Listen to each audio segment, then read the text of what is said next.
meus irmãos, a paz do Senhor Jesus a todos vocês. Eu gostaria de compartilhar com vocês um trecho da Palavra de Deus que se encontra em Hebreus, livro de Hebreus, capítulo 11, versículo 1 e o versículo 2, que diz assim: Ora, a fé é o firme fundamento das coisas que se esperam e a prova das coisas que se não veem, porque por ela os antigos alcançaram testemunho. Nós sabemos que o contexto desta palavra, onde o autor de Hebreus quer, obviamente, tratar da questão da fé, onde ele envolve homens, que pela sua vida na fé em Deus, principalmente no Deus que nós denominamos do Antigo Testamento, que deram a sua vida em prol da fé, ele chega a dizer que muitos desses homens morreram na fé sem ter alcançado a promessa, mas morreram crendo e esperando que Deus era poderoso, que ainda que não acontecesse da forma que eles esperavam, que Deus transcenderia a morte e cumpriria a sua palavra, porque a fé não falha.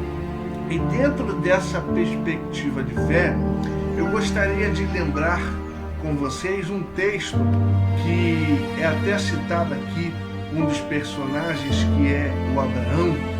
O Abraão, quando Deus chama ele para que ele seja pai de uma grande nação, ele está idoso, ele está velho, ou seja, ele não pode gerar filhos, nem muito menos a sua mulher, a Sara, sendo já de idade, também entendia e sabia que não podia ter filhos. Por isso nós temos no texto de Gênesis a confusão quando Abraão, então Abrão, e Sarai, depois Sara, que manda a sua serva Agar que lhe entre a Abraão para lhe gerar filhos. Por quê? Porque Deus tinha prometido a Abrão que da descendência dele em Sara seria gerado um filho, e que a partir deste filho seria gerada toda a nação de Israel.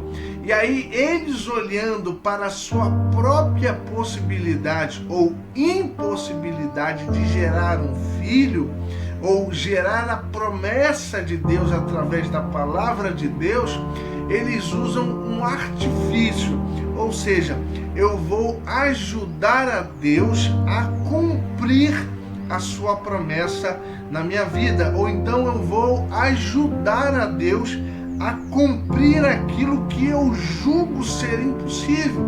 Pois ora, eles olham para si e veem: olha, eu não posso mais gerar, Sara não pode gerar, passou-se o costume das mulheres para ela, está velha, ou seja, ela estava na menopausa, ela já não tinha mais como gerar no seu fruto, a não ser através da sua escrava egípcia, Agar, que ela julgou que aí sim ela poderia estar cumprindo a promessa de Deus. Então Sara manda que Agar, sua escrava, entre a Abraão para que lhe dê um filho. E no tempo determinado é gerado Ismael, filho de Abraão, o primogênito de Abraão. E até hoje nós temos muitas discussões da parte israelita e da parte islâmica, porque ambos deram luz a povos e nações. E hoje há uma briga enorme. Por quê? Porque tentou-se ajudar a Deus na sua promessa, não confiando na sua palavra. Um pouco mais à frente, nós vamos encontrar nessa história do livro de Gênesis que Deus aparece mais uma vez a Abraão e diz a ele que é em Sara que ele gerará a promessa através de um filho gerado através de Sara, e que sim, era nela que Deus faria a sua promessa pela fé se cumprir. E antes de Deus, um pouco mais à frente, destruir, Sodoma e Gomorra, ele aparece mais uma vez a Abraão e pergunta a ele por Sara, dizendo: onde está Sara? Porque esta dará luz ao tempo determinado desta vida. E Sara riu-se, Abraão também riu, só que essa parte não é muito ressaltada por muitos nessa trajetória da fé titubeante de Abraão e de Sara.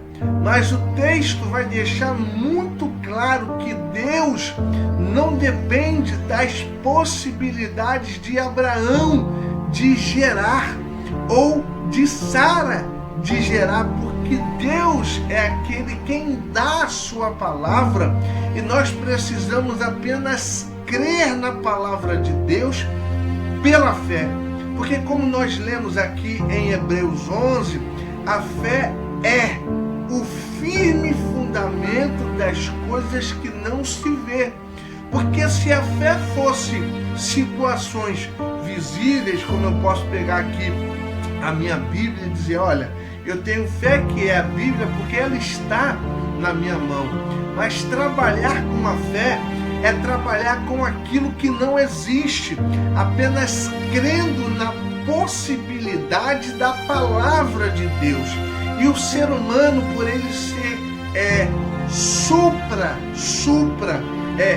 apegado àquilo que ele vê, ele não consegue transcender a questão do ver e acreditar plenamente. Então Deus diz a Abraão que é em Sara, pelo tempo determinado, que Isaque seria gerado. E nós conhecemos a história de que, crendo e esperando na palavra de Deus, Isaque veio à existência e Deus cumpriu nele a sua promessa através da vida de Abraão. O que nós podemos nesse tempo tirar de lição para a nossa vida? O que com essa história de Abraão, Sara, Agar, Ismael e Isaque, a gente tem como tirar para a nossa vida nos dias de hoje? É simples. Primeiro, quando Deus dirige a sua palavra a nós em questões que são impossíveis, ele não está perguntando para a gente se aquilo que a gente acha impossível para ele seja impossível. Porque quando Deus dirige a sua palavra a alguém, ele não está perguntando se precisa de ajuda.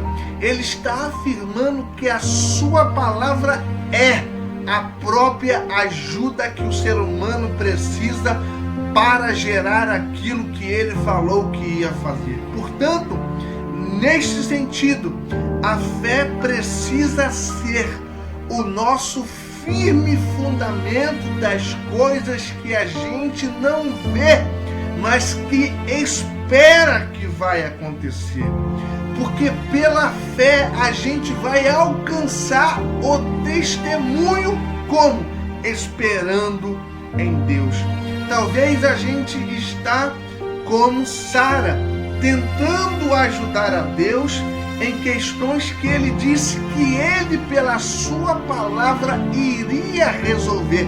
E que por questões de querer ajudar a Deus, a nossa vida tem trazido muito mais dor às nossas próprias escolhas e confusões naquilo que é palavra de Deus, do que propriamente dito aquilo que ele iria realizar.